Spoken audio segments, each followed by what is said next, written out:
Junior ও senior national gymnastics আসর হলো এবছর মহারাষ্ট্রের পুনে শহরে। এতে রাজ্যের হয়ে দুজন মেয়ে জিমন্যাস্ট অংশগ্রহণ করেন। তার মধ্যে একজন হলেন শ্রীপর্ণা দেবনাথ ও দ্বিতীয় জন হলেন ডুয়েল আচার্য।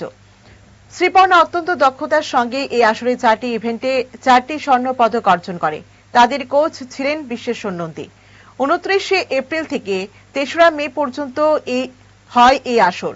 সোমবার এক অনুষ্ঠানের মধ্য দিয়ে তাদেরকে সম্বর্ধনা দেওয়া হলো এনএসআরসিসির হলঘরে। এতে উপস্থিত ছিলেন স্পোর্টস কাউন্সিলের সচিব সুকান্ত ঘোষ, প্রাক্তন অর্জুন জিমন্যাস্ট মন্টু দেবনাথ, কোচ বিশ্বেশ্বর নন্দী, দীপা কর্মকার সহ অন্যান্যরা। শ্রীপর্ণা এবং তার কোচকে প্রত্যেকেই জানালেন অভিবাদন।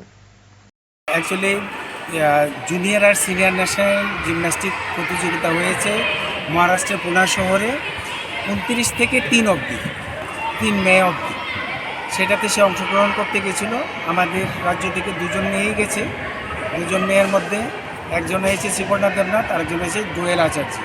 আমি অ্যাজ এ কোচ নিয়ে গেছিলাম এদেরকে। ওইখানে কম্পিটিশনে কোয়ালিফাইংয়ের দিনও ভালো করেছে, কোয়ালিফাই করেছে অলরাউন্ডে কোয়ালিফাই করার জন্য অলরাউন্ডে যখন ফাইনাল খেলেছে সে অলরাউন্ড বেস্ট হয়েছে। জুনিয়রে প্রায় 96 জিমন্যাস্টের মতন প্রতিযোগিতা করেছে সারা ভারতবর্ষ থেকে।